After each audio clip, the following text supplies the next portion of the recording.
Welcome to Bump Set Chat, the podcast where volleyball professionals come on and share their stories, experiences, and advice. And today, Marie Zidek, head coach of the DePaul Blue Demons. Welcome to Bump Set Chat, a podcast for volleyball professionals that come on and share their stories, experiences, and advice. And today I'm super excited. I have the head coach of the DePaul Blue Demons, Marie Zidek. Welcome. Thank you. Thanks, Barry, for having me. Yeah, thank you for doing this. I really appreciate it. So what we do to start things off, we do 3 random questions. So are you ready? I'm ready. Shoot. All right, here we go. Last TV show or movie you watched? You know, we're into this Amazon Prime show called Reacher. It's based on a book series. Nice. Now, have you guys watched both seasons or just the first season? Oh, we're into both seasons now. At this point in time, we're waiting for each series to come out weekly. Now you know there was an original movie with Tom Cruise. You know, I from what I understand from people who read the books, the TV show really has a better description of the character versus the Tom Cruise movie. You know, I didn't see the movie, so I can't comment on that, but we enjoy the show. It's an easy watch. Yes. At the end of the day, and we're into those military, type of save the day type storylines. So Nice. it works for us. Yep, absolutely. All right, second question. Favorite home cooked meal? Favorite home cooked meal right now, I'm really into curries. So I've kind of accumulated different spices of different Indian curries from around the world. And we're into just, meats, veggies, rice, and then a curry blend. Yeah. Nice. Yeah. We love doing butter chicken in our Instapot. Oh, butter chicken's fantastic. Yeah. Absolutely. All right. So final question. Best thing about Chicago? Oh, man. I think the best thing about Chicago is you can make it what you want it to be. And so if you want to have a day and you want to get out into nature, we have the botanical gardens right here. We have the Morton Arboretum. We have obviously, 36 miles of lakefront path. If you want it to be shopping or entertainment, obviously we have a plethora of sports teams. We have a plethora of high-end shopping and also the everyday mom and pop neighborhood type of shopping. If you want it to be that, cozy up with a book and tuck into a local coffee shop type of day, we have that.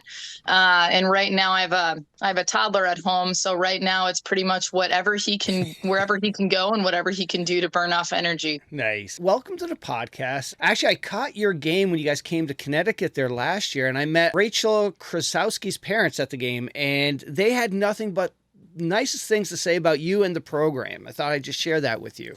Oh, that's nice. That's nice of them. Thank you for sharing that. Yeah, Rachel and her parents, they're South Side like me, and South Side Chicago. And I always said, when you take over a new job, when you're the new head coach, you have to really get within your first couple years, you have to get a local 5-star recruit to stay home, just to show that you're serious to the local club community and that DePaul is it's an attractive place for top local talent. And she really was the first, what I feel 5-star recruit to say yes. And she's done great things for us and has taken over some records and also allowed us to compete at the highest level in the Big East. Excellent. Speaking of competing at the highest level, congratulations on the season, the first post-conference appearance in 20 years. Yeah, it was huge. So a couple of firsts for us. So it was the second time we made it to the Big East tournament. So the Big East tournament, the first time we made it back in 2021, and we finished with overall national ranking of 59 that year. We were as high as 50. And so that was the highest I think we've been ever in program history. And so that was a really important breakthrough. And then it's not only can you do something once and catch lightning in the bottle, the biggest thing for this program now is can we remain relevant consistently, and can we really solidify ourselves? Can we bring that floor up from 7th to 4th and from 4th, north of that? So this past year we were able to repeat in the Big East tournament. We actually won a round, which we hadn't done yet. And so we made it to the semis and lost to Creighton, who had a very good season, obviously a couple points away from going to the Elite Eight this year. And then we had a chance to go to the NIVC, which is volleyball's version of the NIT. and we won our first round in the NIVC. So it was the first postseason tournament win in program history. So of all the conferences we've been in, the first time we've been able to advance in a postseason. So important narratives. I always say everybody's chasing something. So of the 330, 340 Division I programs, the division that I coach in, it's some teams are chasing a top 4 seed because they want to try to hold home court advantage all the way to the final. Some teams are chasing as high as they can from like a seed 8 through 11, so they can get a favorable first and second round draw. Some teams are chasing a top 16 seed. Some teams are chasing just getting into the tournament. Teams like us are chasing obviously postseason berths and being able to do things in back-to-back years. So everybody's chasing something, and I believe everybody's chase is relative and relevant to where you are. Yeah, absolutely. Let's talk about where things started. So you're from Chicago, and volleyball strong in the Midwest. What was your sort of path to volleyball? My path with volleyball, I was born into it. My mom was a setter. She was an All-American. My aunt was a setter, played at University of Central Florida. And really volleyball has been in my blood since I was born. Volleyball and ice hockey. And then I did basketball and softball. Just obviously, I love as a Southside Chicago, you play every sport, right? Yeah. So really, my mom, after playing, came back and helped take over the local volleyball club. So back in the 70s, obviously Title IX was just coming into play. Universities were figuring out how to fund women's sports. And so at the time, there really were no youth girls sport options in terms of, organized club sport activity. And she was really part of the first ever volleyball club, one of the first ever volleyball clubs in the country, Windy City Volleyball Club. And then when she was done playing, came back and took it over. And obviously the club space is now on the opposite end of the spectrum. It's hugely professionalized, and it's facilities and travel tournaments and all of that. So really my first education into volleyball was through my mom and through the club that she ran. And kind of a funny story, a lot of her top players went to either DePaul or Loyola, or they went to like UCLA, Kentucky, Colorado. I mean, they're, in the 70s, 80s, there weren't too many programs yet funding volleyball. And so a lot of her players played at those top programs, and quite a few of those players still hold records here at DePaul and also were my babysitters growing up. And so it's always fun on fundraising day, getting a chance to call them. I mean, I keep in touch with them year round, but it's fun now getting a chance to be in charge and be able to call them and be like, hey, it's time to support DePaul volleyball. And it's kind of all come full circle. So that was really my first history. Chicago and Southern California were really the first two volleyball communities in the country. And for youth sport and for girls, as soon as the turn of Title IX hit, really exploded in level and in opportunity. And obviously now, decades later, we see the fruits of that explosion. Yeah, it's amazing. Seems like right now is the perfect storm for women's volleyball. We've got the pro league start, a new pro league starting, and with the excitement from the championship, the amount of kids that are playing, it's fantastic. Yeah, it is the most played youth girls sport in the country, both at the high school and the club level. And it's what you would think of, volleyball in terms of barrier to entry. It can be quite a high level sport to enter as a kid because it's the only sport in the world where your body is used as a rebounding device and the ball can't hit the floor. Yeah. And so when you think about first touch, you think about, okay, soccer or tennis or, where your off ball movement matters more than on ball movement. But in both of those sports, the ball can touch the ground. And so volleyball can be quite a difficult sport for young people to enter. And I think it's kudos to the coaches in that space. They've made it a little bit more digestible for those athletes. And at the end of the day, it's really fun. The culture around volleyball, it's really healthy. It's really fun. It's very team based. It's very camaraderie based. And I think that attracts a lot of youth to that. Yeah. And now for you, what was the hook volleyball had on you? Like you said, you played all these other sports. What was what made you come back and just stick with volleyball? Well, I love sports in general, and I'll start with that. I love moving.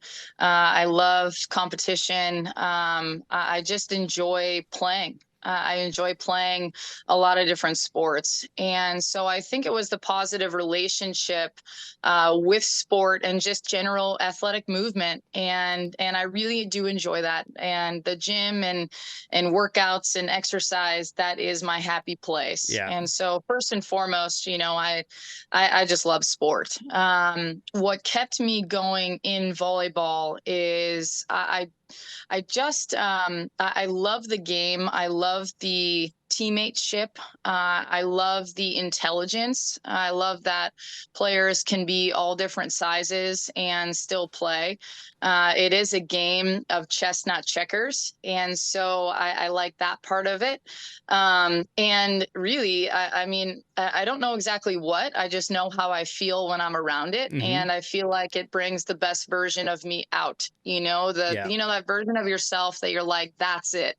That's who I want to be, and this is what I want to be challenged by. And volleyball has brought that in my life every day. Nice.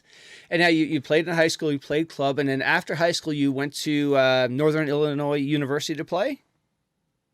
I did. Yeah, I did. I was recruited. I was a late recruit. I'm 5'6", and I'm really good at assisting. So I'm a good setter, good passer, good defender, good server, high in game intelligence. But I never was blessed with height or extreme vertical ability to overcome that height. And Mm-hmm. so I was a little bit of a late recruit. I signed my senior year of high school with Northern Illinois, played there for 4 years. After that, went overseas in a sport physio capacity. I worked as a sport physiologist and assistant coach in Finland for a year. Then I came back and worked as a graduate assistant at Oregon State for our former national team coach, Terry Liskevich, who started the program at Ohio State, coached at Pacific, left Pacific, actually gave the program to John Dunning, who went on to win 2 natties and then, Terry took over the national team and retired in the 90s. And so I get a chance to work for, one of the top people in sport right out of the gate. And then after that, I did my first tour at DePaul from 2010 to 2012 as an assistant. It was my first paid assistant job. After that, went to Buffalo for a year, and then had the privilege of joining Jennifer Petrie at San Diego for 5 years, 4 seasons, from 2014 to 2017. Learned a ton, and that parlayed into this head coaching opportunity. And I've been here ever since. It's been 6 years going on 7. Oh, wow. Going back to your college years, what are some, highlights that stick out from you from those playing days? Yeah, I think for me, I played in the Mid-American Conference. And for anybody that's familiar with the MAC, a lot of coaches and educators come out of that league. A lot of players who may have been overlooked by the quote unquote bigger schools or bigger programs at the time, and have had to really bring a high level of game intelligence and good old fashioned gritty blue collar work ethic to create opportunities for themselves. So I went to college with Ben Roethlisberger. He was at Miami of Ohio at the time. Byron Leftwich was out on the East Coast. I played with PJ Fleck at Northern Illinois. Obviously, he's now the head coach at Minnesota. And you just look at the amount of coaches and educators in that league, and that's really what I picked up. It was the perfect fit for me. I got a chance to make an impact. I got a chance to be part of the roster, that was counted on for playing responsibility. But also, Northern afforded me an opportunity to really make a name for myself in the professional space as well. Had one of the best kinesiology programs in the state, and afforded me a really high level internships to go overseas and live in Finland for a year, to try to set myself apart from the rest. And so it was really just a combination of all those experiences. And then I think lastly, there were a group of girls who were just coming off the MAC championship in 2001.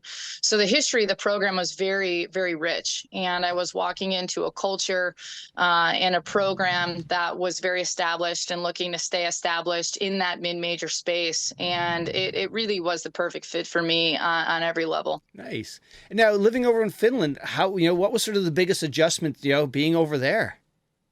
Well, nobody speaks English, so I had to learn a little bit of Finnish. And the thing about Finnish, the alphabet is very small. They actually have to borrow letters from other alphabets around the world. Oh, wow. And the inflections of speaking are different than what you would normally traditionally hear in the States. And so language was the first. The good thing is I worked there in a sports capacity, and sports is the universal language of the world, whether you can speak speak or not speak. If you can play a sport, you can figure out how to be on a team with different people. And so it's really the great unifier in that space. Yeah. And then overseas, just we're so spoiled here in the States. If it's 10 p.m. and you're hungry, everything's open still, right? Right. Overseas, it's a little bit different. People close things down at 6 at night so they can go have dinner with their families and start to regroup for the next day. And it's just not the 24/7 lifestyle. And neither is better or worse. It was just, I remember landing, and I landed at kind of a funky time, and I got to the Sport Institute at a little bit of a funky time. The dining hall had already closed, and I was just looking for like a quick little market or mart, and I couldn't find anything. And so for my first day, I had a Snickers bar out of the vending machine. So it's one of those things you just learn as you go. And that's the beauty of being overseas. You're in someone else's rhythms of space. Yeah, absolutely. So now, what advice would you have for those kids going to college? Something that you sort of wish you knew then that you know now. I've always loved to train. I've really put my value in how I train and what I'm working on at that time. And I've really been blessed in my life to have those messages reinforced as well. And it's something that I didn't know that I did, but I was doing. And that's always my advice to players in sport in general at every level, is you have to love to train, and you have to love to be working on something, because that's where inherently your value is. You're not always going to be able to control outcome, even though we as coaches like to definitely say that we can when we're going and signing these contracts with our athletic directors. Of course, we want to communicate in a way that conveys our ability to control outcome. But as athletes, you can control your opportunity for success. You can't exactly control how much success you have or when you have that success. And a lot of those things depend on other factors, and just kind of relinquishing that control over outcome. But really, at the end of the day, you want to know if you won 15-13 or lose 15-13, that you did everything in your power to give your best effort and best foot forward. And so that's one thing I've always appreciated is in the gym. When I go into the gym every day, I'm still the 5 or 6 year old that fell in love with how many consecutive contacts she could get in a row, right? How many times she could bump to herself, how many times her and her partner could consecutively keep the ball going on a pepper,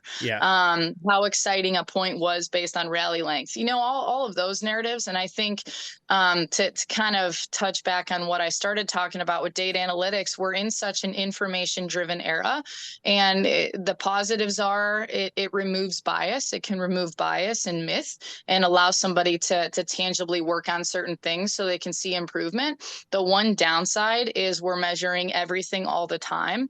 And so you can start to live your life through those values instead of through the experience you're gaining through chasing those values. And so that's my biggest thing I tell, and I even tell that to my current athletes. And we are outcome aware. We're very outcome aware.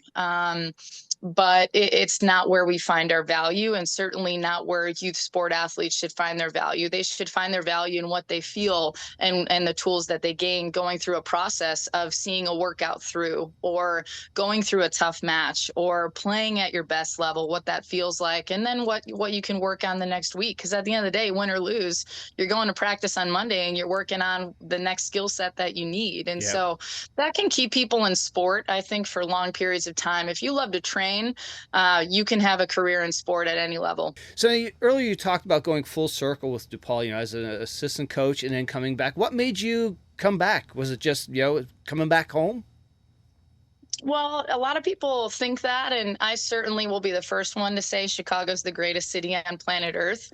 But it's a huge perk. It's not the reason I came back. The reason I came back, I'm a career athletics professional. I will go where the really good jobs are, independent of state. And so at the time I was at San Diego, I was starting to build a little bit of momentum into the head coaching space. It had been a goal of mine since I got in 2007 at Oregon State, is to one day see if I could hack it, if I could be in charge of a program and what I could do with that program. And so when I was looking around, for me, a couple main things had to fit. Number one, the value and mission that's on the website had to feel like what the value and mission was every day on that campus. And that's something that I'll never sacrifice. I'm a very genuine person. What you see is what you get. I'm the same all the time, for the good and the bad. Yeah. And so I needed to work in a space that was vulnerable like that, and that really lived their mission every day and could show in action the ways that they live their mission. Number two, I needed to be in a league that really the high end of volleyball was high. And in the Big East, obviously, with Creighton knocking on the door of the Elite Eight this year, having already been there a couple years ago, they're a very strong team. They return pretty much everybody, and so they're always, a top 10, top 15 team. Marquette, same thing. They've really made a huge jump in the past 8 to 10 years. And the high end of our league is really high. And then you have St. John's. They've been to a Sweet 16, in the late 2006, 7, 8, 9 era. JoJo started that program from scratch. And every year, they're competing. Josh at Villanova has had that program relevant for long periods of time. And so really the high end of the league is high. And when that's the case in your multiple bid league, I feel like that was a good level for me to come in and see if I could get DePaul back up to what it used to be and then beyond. Nice. So it was kind of a combination of those factors. And then I always say you're only going to go as far with your success as the talent can go in your gym. So I had to work at a place that I really viscerally believed in and could recruit to, and I could sit across from families and say, this is going to be a really good opportunity for your child to be in this space. And DePaul I nicknamed it Career U. It's just one of those places that you come out with a job, you can look on the website. This isn't some secret knowledge or me trying to sell. We have a 95% job placement rate. And my brother's a DePaul grad. My aunt's a DePaul grad. I have a ton of people in my family that are using the degree in the real world and having real success. And so I wanted to make sure that what I was doing and using volleyball to do actually matched up with what was happening at the university. And DePaul fit all of those check boxes. Yeah. I recently had Micah Christensen on, and he was talking about, leaving college early and going pro, but his parents were like, you're just one injury away from not being able to do that. And education is, that's more important than any of it, really. Yeah, it's education and the transformational experience you can have chasing championships, and that's what we hinge on. We're in the pursuit of championships, and we want to make sure we do it the right way, and our student athletes are supported, and they're doing it with the highest level of integrity possible, and then it's allowing them to go and have successful lives. And many universities do that, right? We're not the only one. There are many universities nationwide doing that. And so that kind of brought me back. And then obviously just the opportunity. It's really hard to get hired for your first time head coaching job.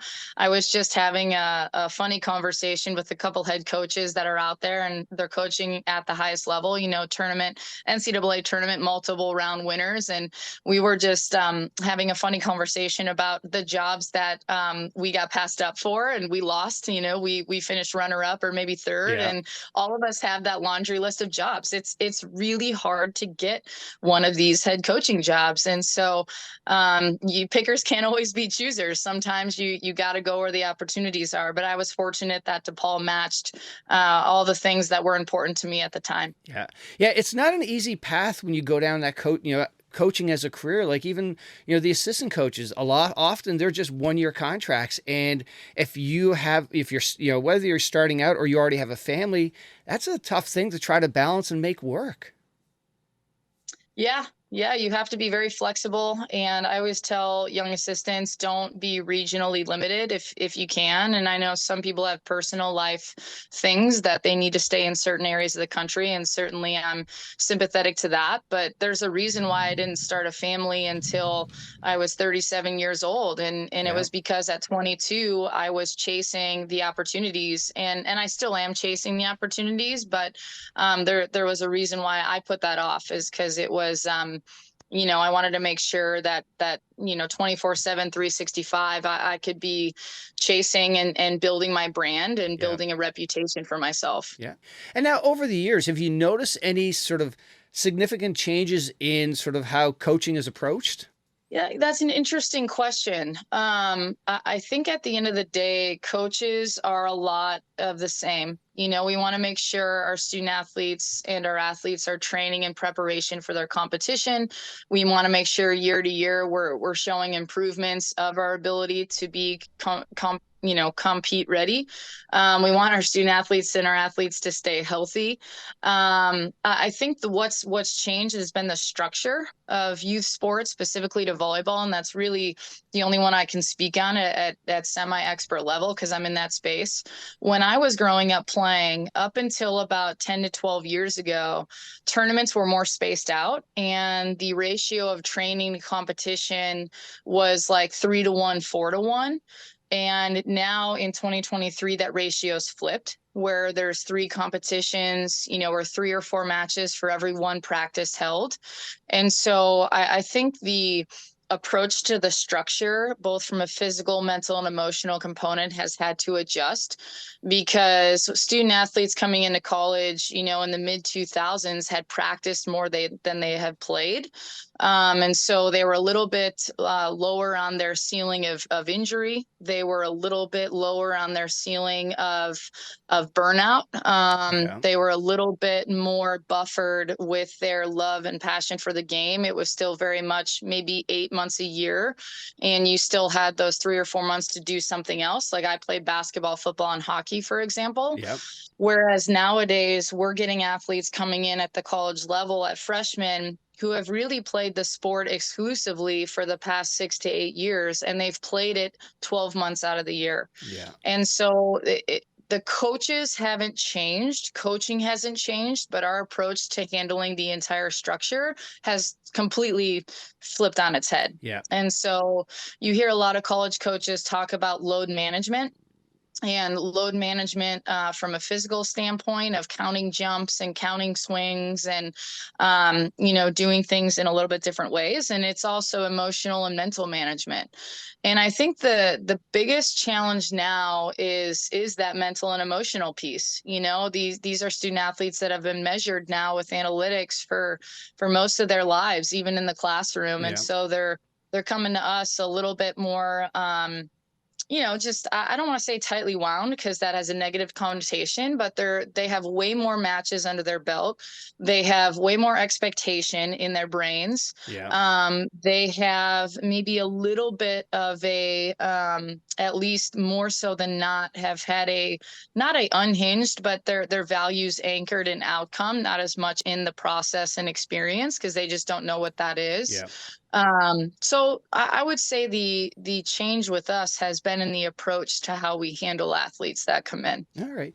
Yeah, you really bring up a good point about, today's kids are coming in really one sport focused. When I was younger, we played everything. We played hockey, basketball, badminton, tennis, volleyball, and that sort of gave you a well-rounded experience. Also playing sports that are just you versus a team. When you lose, it's on you, and you learn to deal with that. And, part of me, sort of wishes that hadn't changed, because, you don't drive around anymore and see kids playing different sports. There's nobody's playing a baseball in the morning, and then later that afternoon, the kids are playing basketball. Is everyone sort of like just focus on that one sport? Yeah, it's interesting. So I have a son now, so I can speak from kind of personal experience at how I'm thinking about it. But I totally understand what the pressures of today's parents are facing. When you see your peers and they're putting their child in extra batting lessons or extra this or extra that, you worried, am I falling behind for my child if I don't do these things? Yeah. And I consider myself educated in the space. Like your LeBron James is and your kid can fall out of bed and touch over 10 feet. You probably don't need to specialize too early, because their talent is going to get them into, like, I'll recruit 10-4 and teach them how to play volleyball, right? Yeah. But if you're 5'6" and you're a little bit undersized, at some point in time, you do need to be that much better at skill.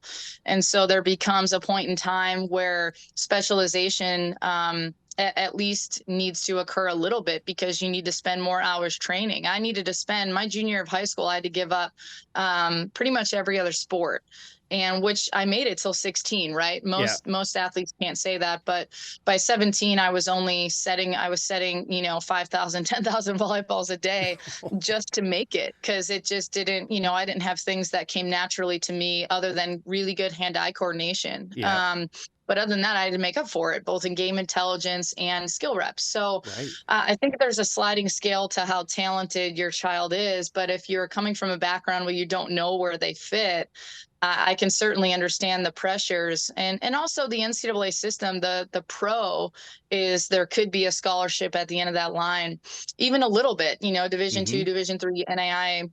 There could be some type of academic merit. There could be athletic merit for you. And that's what I think. The other thing that's changed is cost of higher education is really squeezing a lot of families. And so if the cost of higher education is higher, you want to make sure, if you want that path for your child, that you have the ability to afford it. So if they have an athletic skill, hell yeah, you're putting some resources into that, So it's just this compound. I mean, you really got to look at it as the total iceberg. It's an issue that's compounded itself, and I certainly feel very sympathetic for parents that want to try to figure out how to just put their child in the best position to succeed. But it's created this very much of a rat race, and who's playing on what team, and then you throw social media in, and now you get parents following student athletes, and where's this player going to play and that player, and they're 15, So there's downsides to everything, right? So yeah, absolutely. And now, sort of over the years since you've been coaching, what are some of the more challenging things you've had to deal with? I would say that the bigger picture of really trying to. So the NCAA system is this model where student athletes have to be play ready at 18. Right. And when you think about that in the European models and the South American models, and basically every other model, we're still the only country in the world that blends sport and education in higher education and provides money for sport talents to go to school. Yeah. And that's a massive privilege. There's a lot of reasons why we have international student athletes here too, right? I mean, the NCAA is one of the most professionalized leagues in the world when you think about it. And so the challenge in today's society has been, how do you got to straddle both sides of the fence. You have to make sure you're educating parents and athletes to do what they need to do to make themselves stand out relative to the other 800, 900,000 girls in the country playing volleyball. But you also are trying to keep their focus on the process and development, and on the fact that nobody is the player they're going to be for life at 18 years old. And so how do you straddle those two narratives? You turn on the Olympics this year. I mean, you're going to see Jordan Larson. You're going to see players that are in their late 30s. Yeah. Volleyball is a sport that takes a long time to get really good at, because you have to get good at skill execution. Then you have to get good at repeatability of skill. Then you have to get good at the decision at when to use that skill. And that's the hardest piece. That's the piece that takes decades, is that game intelligent piece. Yep. And so it takes a while to get good at. Not many players are as good as Jordan Thompson, for example, was when she came out. Most players do need a on-ramp to playing and how to play the game. And so it's just, that's been the biggest challenge, is how do we as coaches take responsibility for educating that side? And also we want to win too at the college level. So it's been straddling that narrative, I think, and just making sure that we're keeping our student athletes' health at the front and center, while we have ADs that are telling us, hey, we expect you to win in these amount of years. And pressure is a privilege. I'll never shy away from pressure, but it can be conflicting narratives in your brain a little bit. Absolutely.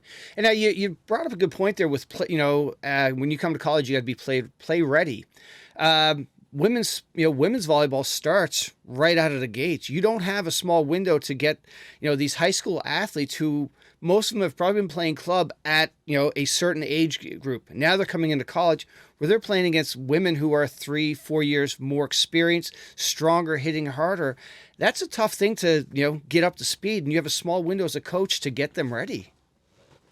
It really is the challenge of the three main fall sports that go really early is women's soccer, men's soccer, and women's volleyball.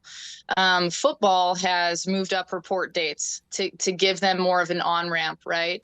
They report, third week, fourth week of July, and they go. Women's volleyball and the soccers are really far behind in terms of just being allowed, right? Being allowed to come a little bit earlier. I believe the rule right now in Division I is women's volleyball, we're allowed 17 days before our first competition. That's insane. That is. It's when we were in COVID, the doctors around who was allowing us to make decisions at how quickly we could ramp our athletes up for that COVID non-traditional season, they made us train for 4 to 6 weeks before we could have our first competition. Right. Yeah. And I get it. It was quote unquote from couch to training. But if we aren't allowed summer access or the ability to provide resources to our female athletes to have an on-ramp to train, I think there's a reason why you're seeing a lot of athletes, a lot of big time athletes are injured in the front third of the season, even with load management programs. These are some of the highest level programs out there that have the best sports sciences in the biz helping them out. And there's just no way to speed time up. And so I think that's a big challenge that volleyball needs to continue to look at, is allowing us to come a little bit earlier. If you were to ask me what my personal opinion was, and I'm not, nobody knows me from Joe Blow on the street, right? But I think August 1st is a fair ask, because if our first competition is going to be that last week of August, that gives us a 4-week ramp up, where we don't have to train every day. We can balance more recovery in with the load. And that will help athletes who are coming in, like I said before, with more play experience under their belt. We need to make sure that they have all the other muscles, all the other things for their health under control before we put them in that, now let's go try to win 30 matches and then try to go to postseason. So there's a lot that needs to be done to address the student athlete health in our space. And I'm hoping with the new NCAA, models coming through and just, it seems like everybody is more open to conversation, that will allow itself to go. Because right now it's quite unfair to our student athletes, to put them in a pressure cooker right away for their bodies, for their minds. And the data's out there. The mental health isn't great. The physical health it's not trending in the right direction. And so I think we do need to take a little bit more responsibility and take a look at the entire model. And I think showing up earlier would alleviate a lot of that. Yeah. And then you also add in these kids who may be coming from, another country, California, coming here, new city, first time away from home, and getting used to the college life as well. That's a lot of things to put on these young people right out of the gates. And like you said, your first match is end of August. Yeah, it is. And you look, young people are resilient. They can do tough things, but let's make sure they have all the structure to come in and have a chance at success. Yeah, right. Absolutely. It's no different than me making sure that what I'm gonna tell our athletes in the Wednesday scout is what we're training Monday, Tuesday, and Wednesday. Yeah. If I'm doing a scout and they haven't even trained things that I'm asking them to do, it's the exact same thing. Yep. So yeah, I think people can do difficult things, and certainly these experiences are amazing, and they offer these student athletes a chance at a very transformative experience. But let's make sure we're doing it the right way. And I think I can echo a lot of people's feelings there. Yeah. And now, over this past year, what were some of the highlights that's really stick out this past season for you? Oh man, there were a lot. So I think one of the highlights for us in preseason, we had a pretty aggressive preseason schedule. So we had a chance to open at Iowa State, and Iowa State and South Dakota were two very good opponents, 32 and 40, I believe, last year in the RPI, and just used to winning 20 matches a year and going deep in postseason. And we battled them. We lost every single set, both of those matches. But I think the highlight there is we battled to a lot of deuce sets, and we had to learn how to rally. And that's really where the program's at right now, is at some point in time, you go from, really kind of scraping by to learning how to battle to learning how to take control, right? Yeah. So highlights there in the preseason, highlights getting a chance to go to Buffalo, and we went 2-1, and then our home tournament going 3-0, and then the last weekend getting a chance to beat some local teams, and really leaving the preseason feeling challenged for Big East. And then Big East is awesome. Yeah. It's just all the different levels of volleyball, and the way that all the other teams play, and you get a chance to play distinctly different levels of volleyball. And so obviously we're trying to fight with that middle third of the league right now. We really want to try to stay in that middle third and start to punch up into the top third. And two teams that I mentioned before, Creighton and Marquette, are kind of they were in their own race this year, with the exception of St. John's that was able to beat Marquette twice. But Creighton was really good. So, a couple highlights there, just battling and beating teams. I think the biggest narrative, and this is not exclusive to us, I think a lot of teams battle this. It comes back to that injury thing. And the past 6 years or 5 years, I've been very blessed with a pretty aggressive load management program that I've designed and work with our strength coaches. And we've been able to keep our athletes soft tissue injury free and also acute injury free.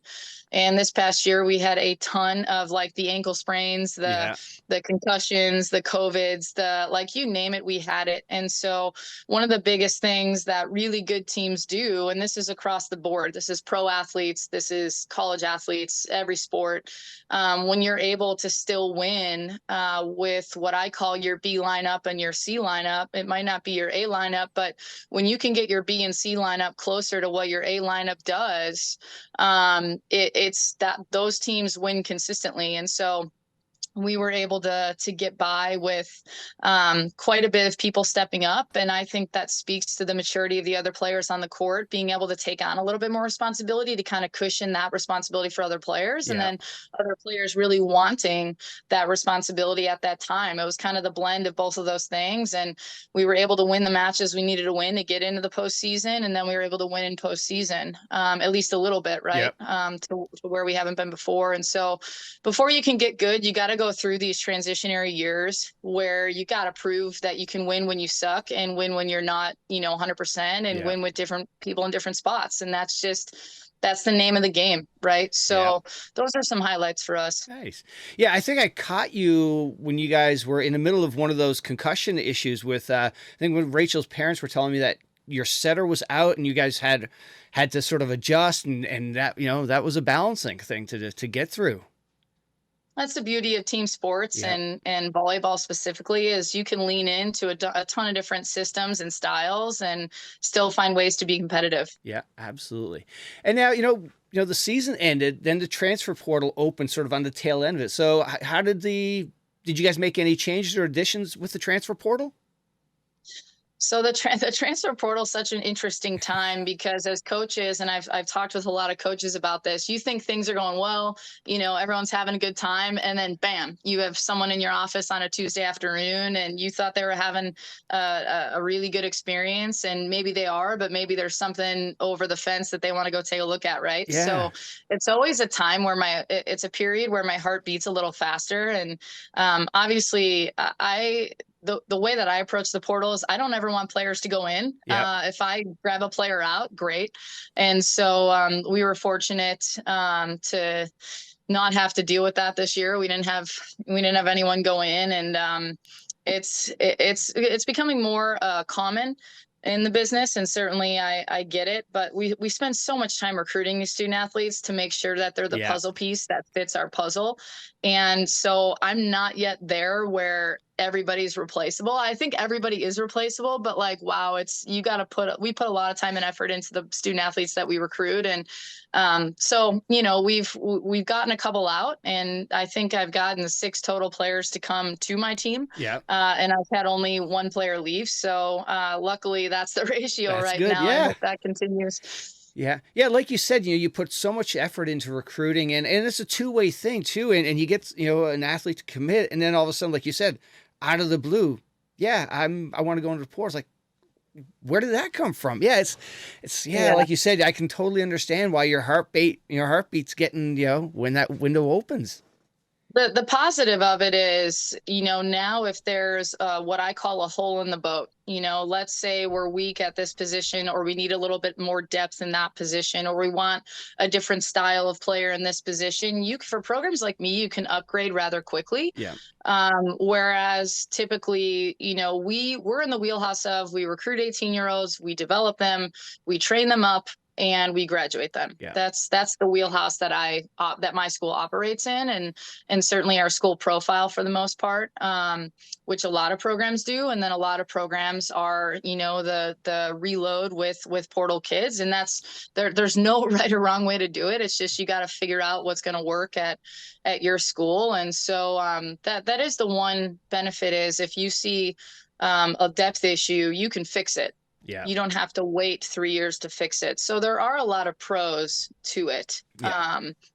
But yeah, thankfully, once January 3rd came, my heart could rest a little bit. And now there's only one more period that I got to be a little nervous, May 1st through 15th. But other than that, we're okay. Now, what is that May 1st through 15th period? Is that where people can? That's a second portal window. Oh, okay. So graduate transfers can enter at any time.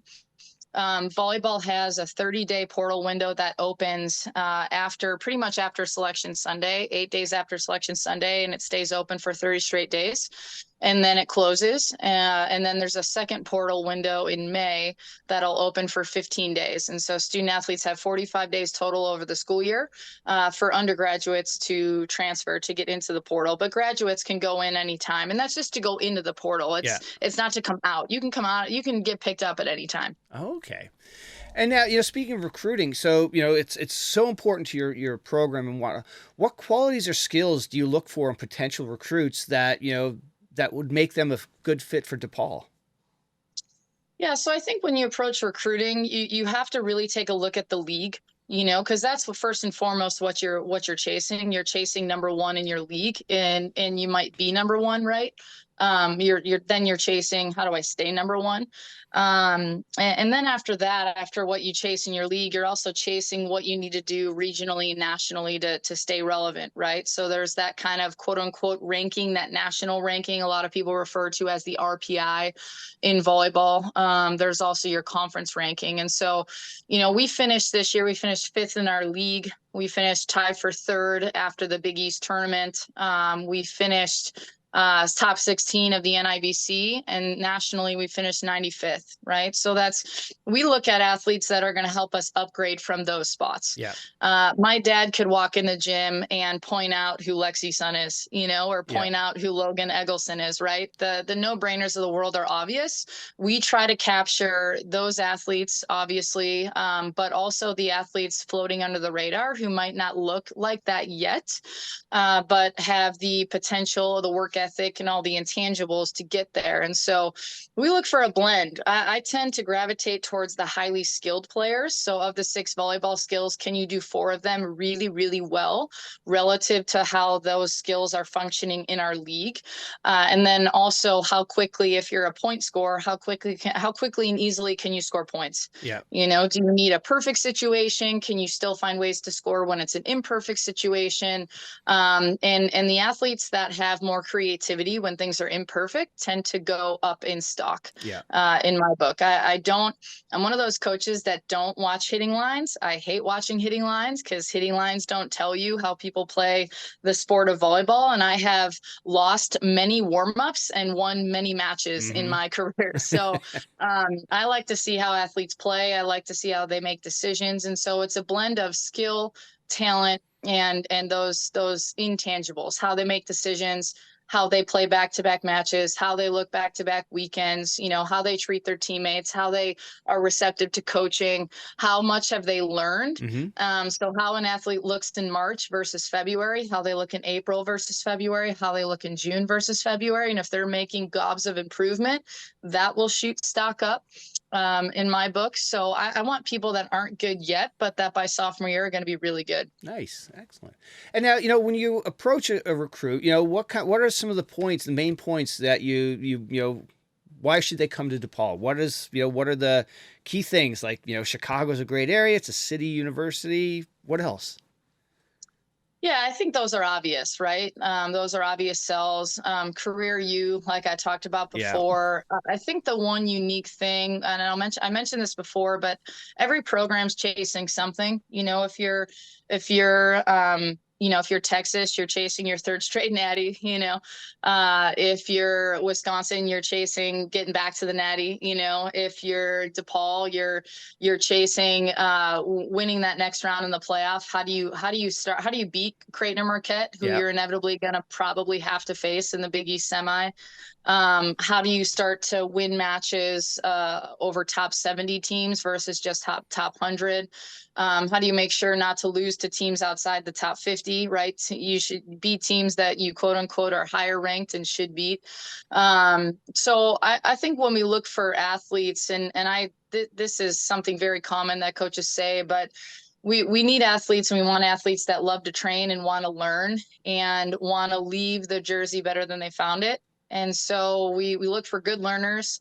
We look for people that are that they want to come and impact. They want to come and write their name on something. Yeah. We are trying to build tradition here, and there's a lot of tradition on campus, and there's a lot of tradition from an academic standpoint.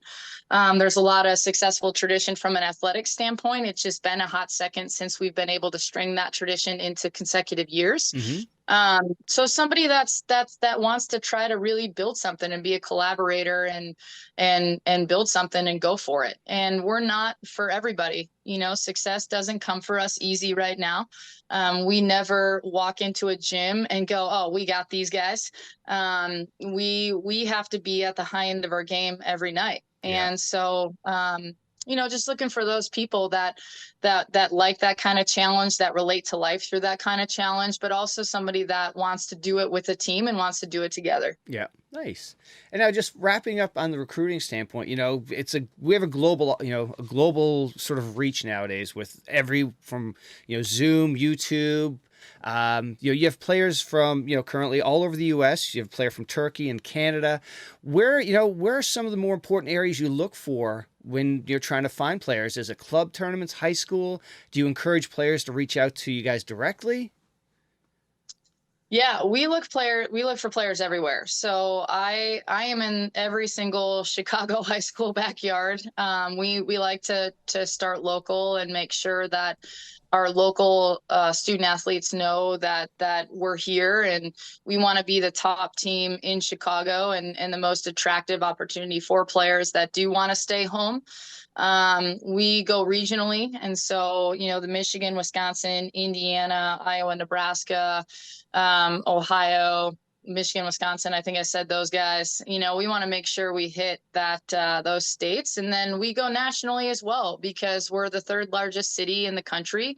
We're a recognizable city around the world. Yeah. And so if people want a little bit more of a blended experience where you have 1 foot into who you're becoming professionally and 1 foot into who you are right now as a student athlete, that's kind of our niche.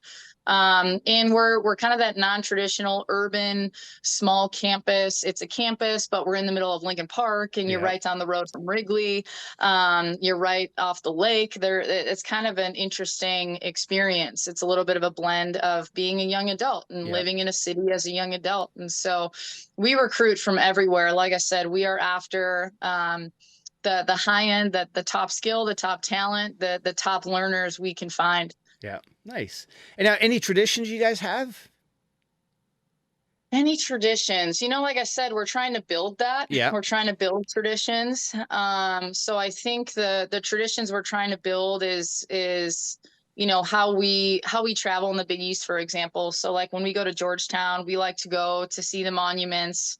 We like to go to the White House. We like to do a lot of those things. When we go to St. John's, we like to go to Times Square. We go to the 9/11 Memorial. Yeah.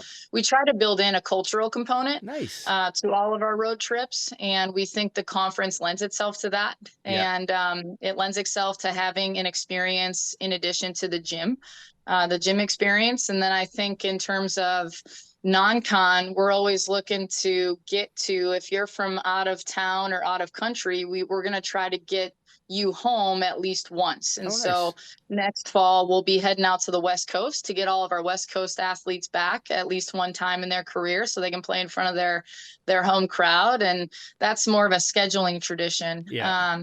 Other than that, we have our university traditions. You know, we're a very community service oriented university. And so you'll see our student athletes out for a couple service days that we partner with the university with, a Nice. couple cultural events in the DEI space that we look to get going.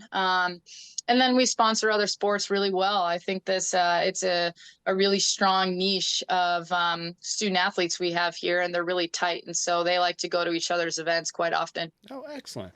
And now something I love to get, from the coaches is who's that person on your team that can just like, there's a serious moment, tense, you need something to crack that. Who's that person on your team? Oh, that's a great question because I think it depends on the moment.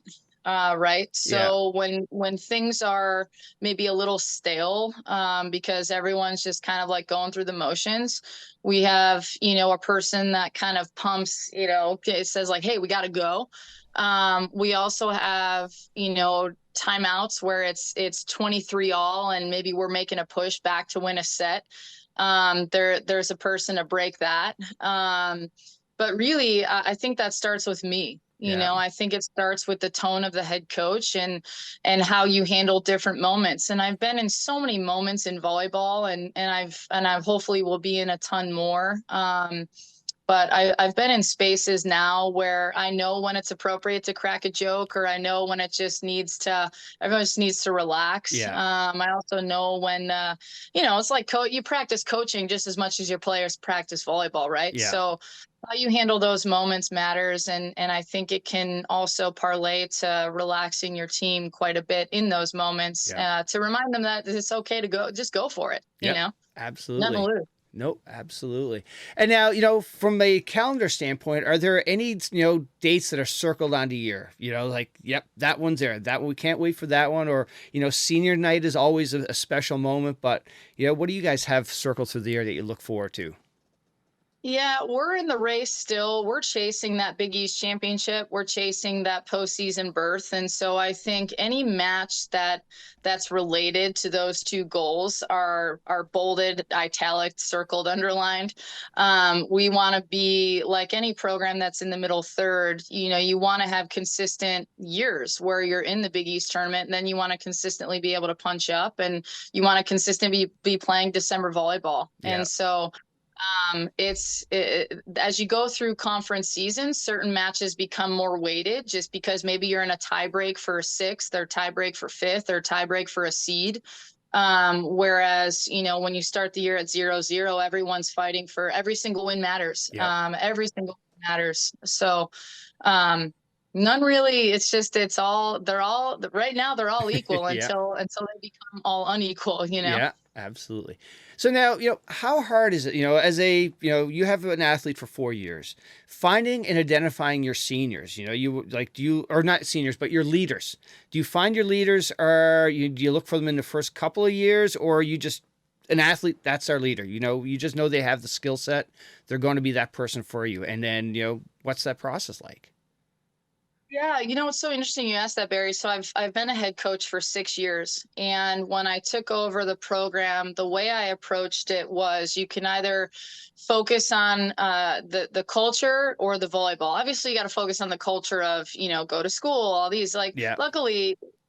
For many programs, for us, for the program that I took over, they did not need help. We had the top GPA in the Big East, right? So the cultural piece I found wasn't the area that needed attention. It was the volleyball piece. And so I focused a lot on the volleyball, and we went away from, and this is not a controversial topic, but it's a topic coaches talk about, is do you have captains, and how do you select your captains? Yeah. And what goes into that process. And you see it in other sports too. And I think the way we approached it was we wanted everybody to feel like they had equal responsibility for the program, and also equal opportunity to impact. And so we went away from captains, and we still don't have captains, but we do want to cultivate leadership, and we want to celebrate people who want to lead in the space. And I think right now leaders for us are the people that want to do. the people that want to help, the people that stay for the extra video sesh or the extra, reps after practice, or, they make the extra effort to connect with their teammates. It's people that care about the program more than themselves, right? And they care about themselves and that they're going to prepare themselves every day from a physical standpoint, a mental standpoint, and an emotional standpoint. But leaders are going to be, for us, leadership will look like people that really care about the program and show that on the daily. Eventually, hey, it'd be great to have Tom Brady in your program, Yes. The guy that really other people follow because they're the ones that take the most responsibility. Yeah. And so, but we're still developing that. And I think our program right now is in a phase where we're looking for people that do the basics very well and want to continue to do more and more of just basic things, Okay. And hopefully one day we will get to the point where there's a couple of those people on the team that can then take leadership to the next level. Yeah. Nice. But it's all a building phase. Yeah, absolutely. Absolutely. And now, a couple of freshman questions here. Are you seeing any sort of tendencies or something you would like to see the freshmen coming out of club or high school that they're sort of lacking, or they would wish you'd see coaches put more focus on? Any skill set or, anything like that? I think for players who are transitioning from their senior year to their freshman year, I think they should get really comfortable talking with the head coach weekly about a variety of things. It could be what's going on in their life. It could be something that they're working on. It could be something that, hey, do you have any suggestions? I've been trying this, or I've been studying, communication or leadership, or I want to be a good leader. What does that look like for you? I wish someone told me that. And also I wish more people told freshmen that, and of just they should start the onboarding process before they show up for their day one of preseason. Yeah. And that's at every level. You should be, as a student athlete, and you should be talking with your head coach, and I know the assistants, you're going to build that relationship. The assistants are always going to be your feel good guys. Right. Like they just are. Yeah. Assistants don't control playing time. Head coaches control playing time. Head coaches control roster decisions. They make decision consequence. So your assistant coaches, as athletes, you're probably always going to feel comfortable talking to your assistants, but building a solid relationship with your head coach, it is just going to alleviate so much anxiety when you get there. Yeah. And it's also going to help you build that trusting relationship before you have to hit for a certain percentage or learn a drill you've never done or play in a system you never played in. Yeah.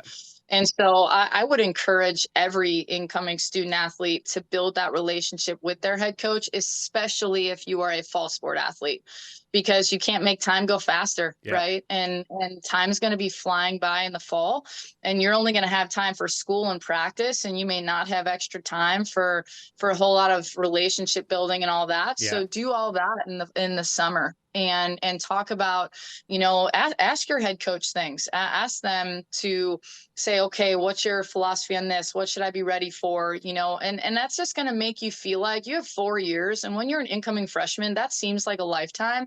It's not, and if you're not in a role by, I would say, the end of your sophomore year, if you're not in a role, it's going to be that much harder because the coaching staff's replacing you with portal kids. They're, we're trying to compete at a high level, right? Yeah. So every player is valuable, but the earlier you can, build that relationship with your head coach and get on the same level of communication style and informatics, the more you're going to be able to impact your freshman year and weather and absorb some of the stresses of that, because you're going to feel like you and your head coach are doing it together. Yeah. And that relationship is so valuable. It will make all the other things fall into place. And I guarantee you it will be it'll be much more pleasant. Yeah, that's excellent advice. Fantastic stuff right there. And now, the other piece with the freshmen, you got these freshmen coming in and they're coming from where they're the starters. They're the stars on the team. And now they may be coming off of bench. They may be a role player. How do you deal with that? Because that's a tough thing for these young kids to sort of adjust to. Yeah, when you've been used to starting your whole life, and now you're what we call a game changer. You have to come in at 23 all and get a stuff block or serve an ace or Yep. get the pass or get the dig. Or maybe you're a player that comes in for a starter who gets injured or is struggling, or maybe you come in and you beat out a returner, right? Yep. We see that too. I think, again, that's where that on ramp becomes really important. Yep. Building that relationship with your head coach and knowing that all the other players have built that too. Because at the end of the day, head coaches, we want all players to find value in their experience on the team. Whether you played every single point, whether you played 1 or 2 points, but those are maybe the 1 or 2 points, most important points of a match. We want people to always feel like they're developing, because the reality of it is, in a 30-match season, players play well at different times, and a player could develop and then boom, hit like front half of conference play, like come out of their shell, and then second half of conference play, maybe teams are scheming for that style a little bit more, and so they have to go back to the drawing board and they're making their next gain and their gain. And luckily you have this player over here who had been working the whole time, so they can take a little bit more of the responsibility, right? So I would say always be working. And then it comes back to that process piece I talked about before. If you love to train and you love to add to your game and you love to help your team, you will never have a bad day of volleyball in your life. Yeah. You'll have sad losses, you'll have disappointing losses, and you'll have really excitable wins. But your value will never go up or down. Yeah. So it really hinges on that training piece, to love to train, love to add, and then whatever role you get, it's a valuable one. Yep. Excellent.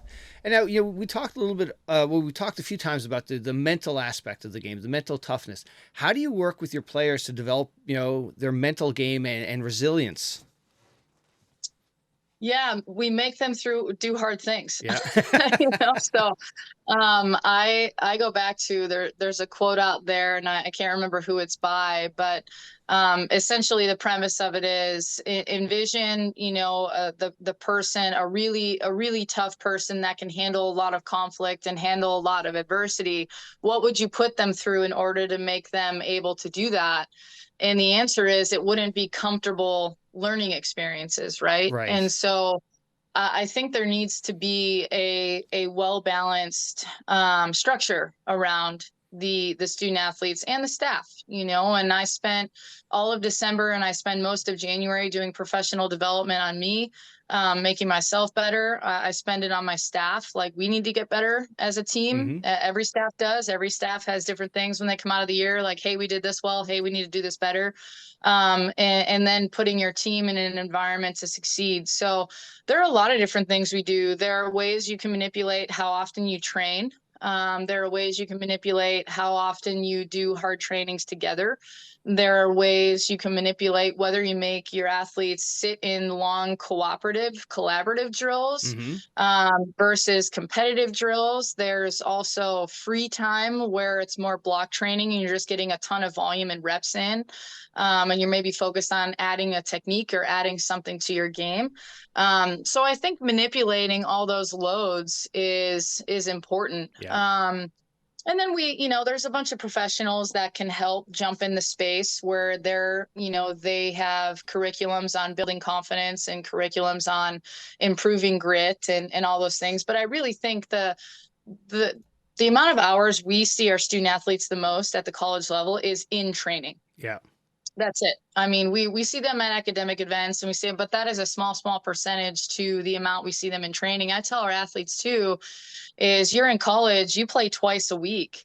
In club, you've played twice by 10 a.m. Right. So the value of the preparation piece, you're going to train 5 trainings for every 1 competition you have or 2 competitions you have. So you have to manipulate the training space. So we manipulate it. We'll make things more difficult, less difficult. We'll put different focuses on certain things to try to build up that mindset. And then I think it's a lot of short conversations and little check-ins with athletes Yeah. and what I call, touches of, Yep. hey, after practice, like, come here, like, let's talk about, what you were working on today and how you felt. And I noticed you're really getting more comfortable with that. Or I noticed like you seem to get uncomfortable. Like, talk to me about that. So it's just helping athletes process through those things, to let them know that you're a teammate with them in that space Yeah. of learning. All right. Growing up with your mom as a coach, you've been around coaching all your life. Is there one significant lesson you've learned as a coach that has influenced your coaching philosophy, or has it just been a series of events that has happened? Steve Kerr says this a lot, and Steph Curry and that whole Warriors dynasty said this a lot, but really doing everything with joy, Yeah. bringing joy to how you play sports, to how you coach, to how you interact with and absorb the athletic space. And we can get so caught up in dynasties and championships, and certainly that's a goal of ours. Mm-hmm. Championships is a goal, but really how you show up on the day to day and bring joy to what you do. And at 39, I love volleyball. I am a young internal child when I get into the gym. Now, obviously, I've structured how I do drills, but at the end of the day, I love to be in the gym, and I love to be in the gym space, and I love just to have a ball in my hands and do whatever's on the docket that day for practice. Yeah. And so, how do you protect that joy? Because when you're chasing a goal, you want to make sure that you have everything in place so Yeah. you can reach that goal. You want your nutritionist, you want your sleep, you want to make sure you're stretching, you're doing the right weights, and you're doing the right conditionings, and you have the right mental space, and you want to set up all these dominoes. But at the end of the day, how much you love something is also going to allow you to absorb the tough days and the bad days. Yeah. And training and competition is kind of the rule of thirds. A third of the time you're going to feel really good. A third of the time you're not going to feel great, but not great. And a third of the time your body's going to hurt. You're going to be going through a Mm-hmm. slump. You're maybe not going to be learning a skill as quickly as you want. You're going to be looking over at the girl over there going, dang, why don't I look like her? I mean, those are just natural human things. Yeah. And so I try to remind myself and remind my staff and remind my team that the most important thing every day is to bring joy to what you do. Yeah. And if you can find a way to have joy,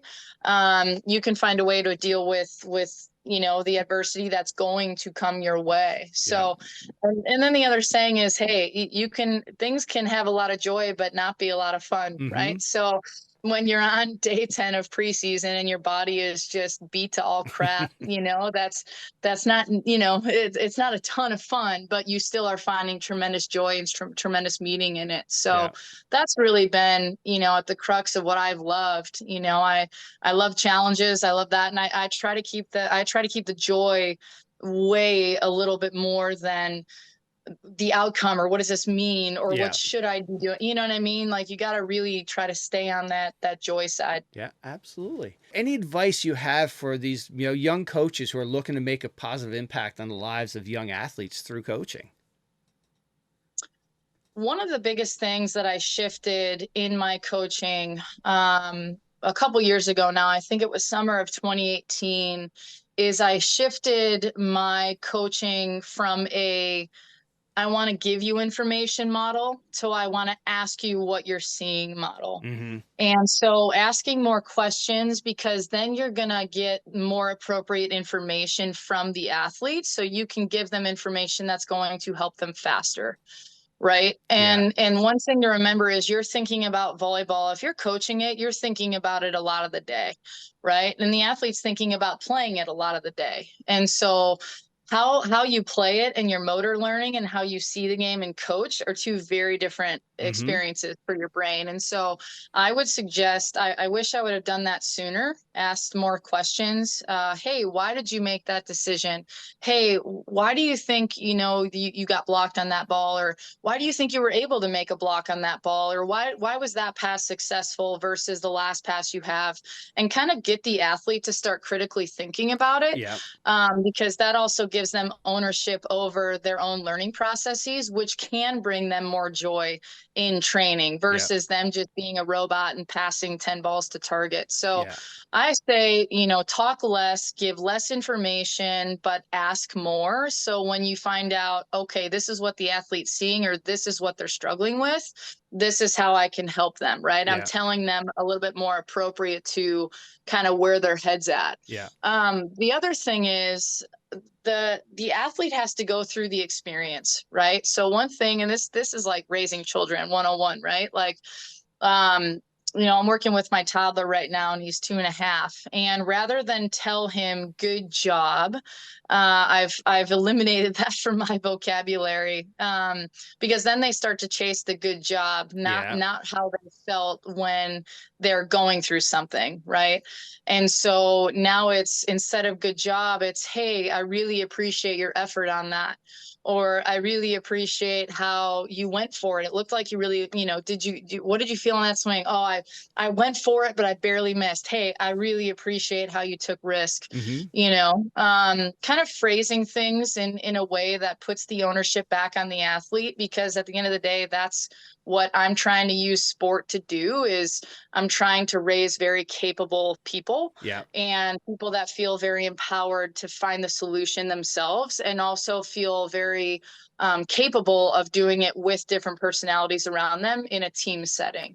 And so if you're only putting it on, okay, this is good, this is bad, or this is what I need you to do, like you're taking the ownership of the experience away from them. And so allow your athletes to handle failure, and make sure you recognize, or to hold failure, and allow them to also hold success. So if they miss a pass, like, you probably shouldn't be, as the coach, the one that says like, hey, you got the next one. Right. You should wait until they do something good and say, hey, what was different about that pass? I saw, we were able to run all of our options out of it. And what was different? What did you feel, or what did you see? And then get them to start experiencing, oh, okay, this is what that feels like, or this feels like. It can help them a lot. Just feel like they're their own, human that can do things about their current situation. That's excellent. We sort of cheated earlier. We talked a little bit about analytics, which was a question I had for you. I was going to ask you, what is your thoughts on the importance of analytics to, with volleyball? We see it in baseball. They've done a movie on it and everything. How important that is for that sport. How important is analytics for volleyball?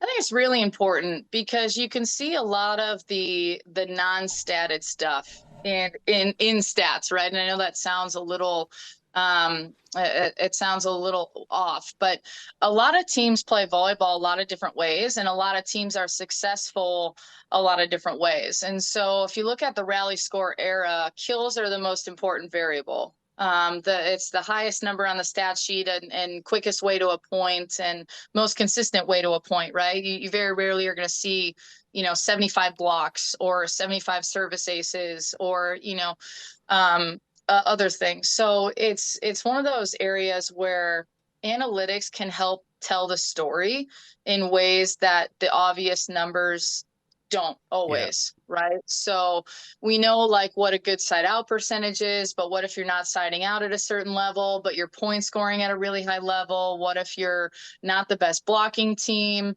but you're a really good digging team? It can help you find a way for your team to get at the end result you need to compete with the opponent across the net for you. So in those ways, I think we still have quite a bit of ways to go. Like we were just talking for the past 3 days about ball flight data, and that's something that baseball and softball ball flight data has really taken off, and it's changed the way people have started like learning their games, right? Like Trevor Bauer's a good example, and moving things in a vertical plane instead of only a horizontal plane, and all those things. And I think ball flight data is gonna be kind of the next thing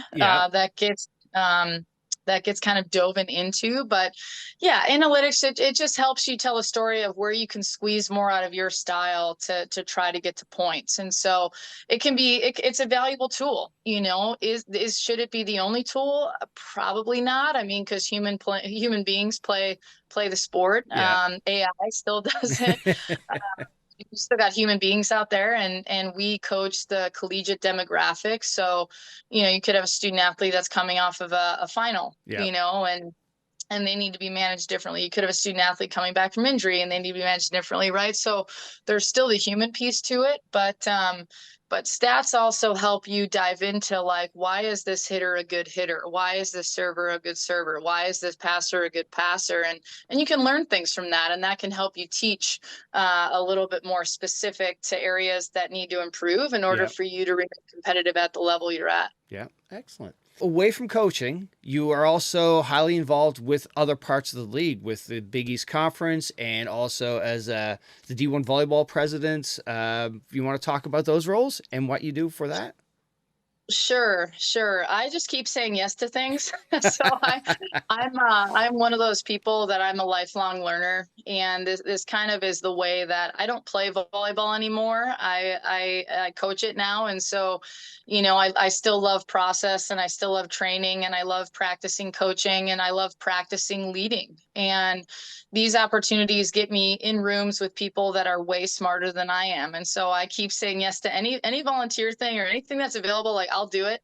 I'm a servant leader, and so when I came on in the Big East Conference, it's, obviously I have coaches in this conference. Like JoJo started the program at St. John's, after being herself the Big East Player of the Year in the 80s. I have phenomenal leadership in my conference with also Kirsten Berthal Booth from Creighton and everybody else. Margot at Providence worked for NASA back in the day. And so I'm coming into a league where I am definitely the one trying to keep my head above water. These are people that have done phenomenal things at their programs and phenomenal things for the sport.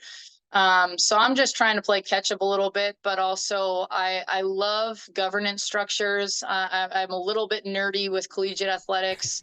As you mentioned before, I love sports. And so I just try to find ways to learn, and to learn how to lead in those spaces and make sure that the Title IX generation, which is the generation that really opened the door for me to play and now to coach and have a salary that can support a family, for example, and the assistant salaries have come up, and just the whole collegiate sports industry around women's sports is in a healthy place. But where is the next 25 to 50 years going to go? Yeah. That's on, people like myself. That's on our shoulders now. And how do we keep innovating and fighting for what's next to make sure that 2, 3, 4 generations down the line are taken care of? And I take that burden of responsibility seriously. And so came into the Big East and, kind of took over and wanted to help out and be the Big East liaison with the head coaches to manage up to our Big East office. That gave me opportunities to build relationships and to understand how the Big East office works for all sports, right? And when I just like knowing the game you're in, because then you get to know the rules and you get to know how to advance, right? Yeah. So I've been doing that now for 2 years, and then I just got elected president of the D1 coaches for the AVCA board of directors. And that's a huge honor. And that's year 1 of 3. And I get to be in rooms with the NCAA championship committee and understand. And I have a responsibility to the rest of my D1 coaches to educate how they're making decisions when it comes to selection processes. So it's very much like the DePaul logo is not on in those meetings. That's more I'm kind of there to manage up and manage down. Also gather, hey, recruiting, do we need to adjust our recruiting calendar? Like, where does youth sport fit? How can we make sure we're healthy models and advocating for a recruiting calendar that protects the potential student athlete to make a decision, and also coaches to feel like we can coach our own teams? And so it's very much the challenges of today's and today's era, and just trying to remove obstacles so the whole system can thrive at a better level. So the Big East, the D1, I'm also very passionate in the youth space for injury prevention. And so I just wrote a book with the Art of Coaching titled Injury Prevention for Volleyball Players. But it's just a little pocket book that can go in these athletes' bags. I think it's like $25. I came from the South Side. We did not have the fanciest South Side of Chicago. I mean, I worked out in my garage in my driveway. We didn't have the fanciest trainers or space. And I was very lucky my mom was very educated in that space. She had time to work with Vern Gambetta and the whole plyometric training before it was even a thing here in the States. So how can you bring, accessible injury prevention tactics and also strength and conditioning programs to two children who their parents are working two jobs. They, you know what I mean? They're on their own. And I have a passion for those student athletes as well. And so I wrote a book. I partnered with Art of Coaching to do that. But essentially it's how can I serve the whole community of youth sport and volleyball at a higher level. And I'm very privileged to be in positions now where I have the ability to change things and to listen and to manage up and manage down and manage laterally. And yeah, it's I mean, I just got back from the 3-day CSE retreat, right? So it's just getting a chance to be in rooms with people that want to innovate, that people that want to help the sport, and people that want to make sure that we're doing it the right way for all parties involved. And sign me up for anytime we're doing that. Sign me up for that stuff. Excellent. And I was going to ask you about your book. So what made you want to do it? Just to give back and help? Yeah, I think, I've always, I've been in the strength and conditioning space now since college. It's my undergrad and my graduate degree are in sports science and sport physiology. And so really how to make fitness and exercise accessible for all people at all phases of life. So, if you want to go to work with a trainer and you want to increase your vert, boom, here's what you can do. If you're a high school coach and you have a weight room, boom, here's what you can do. If you're a high school coach and you're just trying to give your student athletes a workout to make sure that they're ready to go for their high school season and they play other sports, boom, here's what you can do.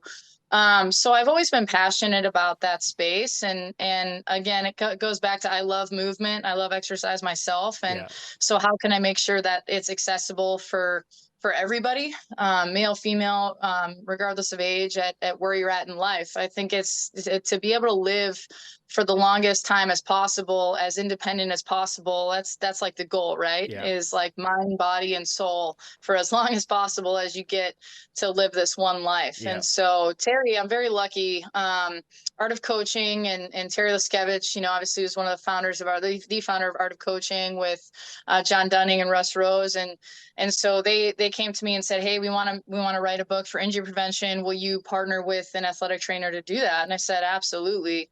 So I wrote it 2 Mays ago now, last May, and it just got released this past December. So hopefully it'll be in everybody's bag. There we go. And every student athlete, it's a great little thing to throw in your bag. And hopefully, my passion is how do we keep these youth athletes, as the professionalization of youth sport continues in this country to grow at a high level, how can we continue to keep them injury free, right? Like a 15-year-old should not be playing and training and doing things that a 30-year-old's doing, right? Like they're 15, right? So how can we make sure they're doing the right things to prepare them so when they get done playing volleyball at whatever age that is, or they need to transition to a different lifestyle, or maybe college volleyball's over or their pro career's over, like how do they how their bodies feel? Right. Are their bodies in pretty good functional shape, or do they need like 17 surgeries, right? So it's just about protecting the longevity of the athletes playing in our space and making sure that we're doing our best to protect their development. Yeah. That's a topic that so needs attention, because you look at, 15 years ago, the pro athletes that are wrapping up their careers and the shape their bodies are in now. It's a great topic and fantastic topic for a book. Yeah, it is. Volleyball is a beautiful sport, but it is the most violent non-contact sport on your body outside of tennis. Yeah. And so I think tennis and volleyball are very similar. There's really large torque moments. There's large loads on your joints. There's little muscles, big muscles, ligaments, tendons. There's a lot of things that need to be tended to. And so what can you do to just make sure you stay injury free for a little bit longer? That's kind of my passion. Yeah. And now you're also part of the U.S. national program as well, correct? Yeah, I've been with the high performance space. It used to be called high performance, but I've been doing programming with them. Now it's called the NCDP, the National Training Development Program. And so I've been a part of that organization in USA Volleyball since really 2012. I started volunteering at those high performance clinics and then working some of those high performance clinics around the country in 2012. And I've been a part of that ever since. And I think one of the areas too that I expanded in 2018 as I started working with our collegiate national team and the training program there. And yeah, so I've been very lucky. USA Volleyball and Karch and his staff have been very gracious to continue to allow me be a part of their youth development program and educational program. Excellent. All right. So now, when you're not coaching, not doing any of the other volleyball stuff, what do you like to do away from a gym? Well, the probably just be outdoors and not have self-service. Yeah. So Yes. I think one of the things, I mean, obviously I have my son now, so when I'm not in the gym, I'm spending time with him. But we're adventurers. I've been somebody. I'm a hiker, backpacker.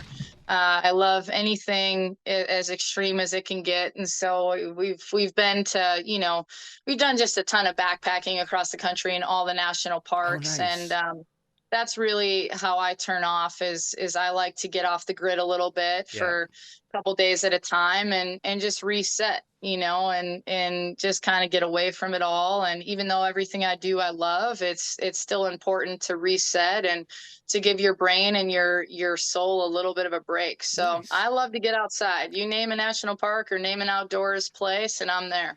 And now what has been your favorite park you've hit so far? Yeah, I think the Sierra Nevadas, anywhere in there. Yosemite was gorgeous. The high altitude but kind of dry landscape has been beautiful. Glacier National Park, but I've also done like the Appalachias. I climbed Mount Whitney a couple years ago. We did that in a day. We backpacked through, almost every park in Utah. Oh, wow. So they're all beautiful. They all have their different perks, right? Yeah. Colorado has all those 14ers to climb up and down. Oregon has some gorgeous outdoor parks, Mount Hood, and certainly Washington and Mount Rainier. So I try to hit the mountains. I try to hit the Sierras. The Sierras, though, are probably my favorite. All right. Now, when you say the 14ers, are we talking 14,000 footers? Yeah. Okay, yeah. so here like on the East Coast, we just have the 4,000 footer. So, it's like, here we are, we're thinking, yeah, this is a good one. Now here you are dropping to 14ers. Like, oh, okay. Yeah, it's I like it because you really have to rely on yourself and some survival skills. I mean, obviously you plan, but you also understand that you're not in control. It's the wilderness. You're not in control. You have to be prepared, but you also have to be very cool-headed and be able to deal with anything that comes your way. I remember in college I took a backpacking trip through the Canyonlands for 2 weeks in December.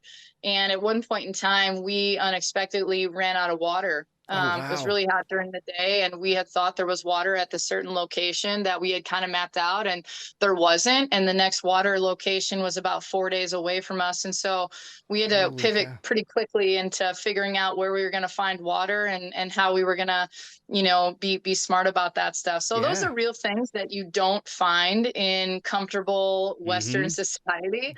And I think one of the things that volleyball always taught me is that I really enjoy being pushed outside of my comfort zone. I think that's where you learn about yourself, and also you build those skills that gives you more self-confidence and empowerment. And so, I don't advise running out of water every trip, but we pivot and you pivot and you adjust. Yep. Adapt and learn. Yeah, absolutely. Yep. And now, thank you for doing this, Coach. Really appreciate it. But before I let you go, though, like past guests, I asked them to shout out somebody who has a wonderful story or an interesting story to share in your peer group, or somebody through your past, or, one of your players. Oh, to shout out somebody? To come on the podcast and share their story.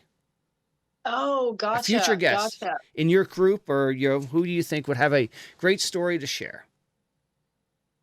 Gosh, there's so many people that jump to mind. It's really hard to pick one. Well, I'll give you two then. Okay. Oh, you're gonna give me two. You get two picks. So who at some point they're gonna come on the pod and they'll curse you, but they'll thank you in the end. Yeah, I think, I don't know if it's somebody who's been in the volleyball space for a long time, but I think people would benefit from hearing from the original generation, right? The OGs who had to, you know, coach when there were no assistants, or the assistant was paid like 10 grand, you know? And so I think, you know, that one of the people that comes to mind is Mary Weise, you know, and we're starting to get to that age where coaches are transitioning, right? Like I'm 39, you know, and so and then there's a generation younger than me coming in. Yeah. But there's a generation like JoJo. JoJo would be a perfect person to talk to. So from St. John's, she started the program, and I know Anders is getting ready to do that exact thing at Vanderbilt. He'd probably be another person that I'd get on this podcast, because he hasn't, you know, there hasn't been a team ad or a university ad volleyball really in decades, in Vanderbilt. So those would be the two people I would say you got to talk to. I think you got to talk to JoJo. JoJo from St. John's, and have her tell her story. Big East Player of the Year, you know, 1986-97. She had to play at Syracuse because St. John's did not have a volleyball program for girls.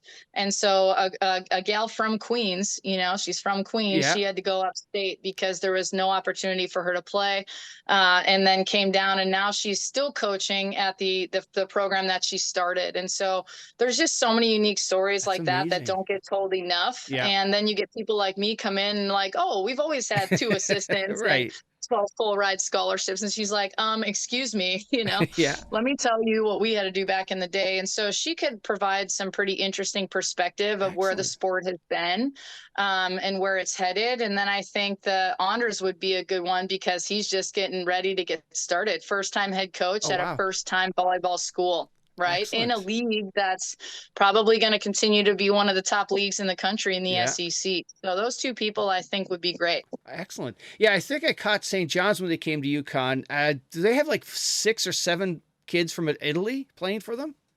They do. Yeah. So JoJo really was the first to recruit in the international market. She kind of invented that whole model. And so now all of us do it. But she was really one of the first ones to grab students from overseas. So that would be a really interesting way to get at volleyball as well. Yeah. She's awesome. Excellent. She's great. All right. Well, hey, Coach, thank you again. I really appreciate it. You know, good luck for next season. Thanks, Barry. Will do. And thanks so much for having me.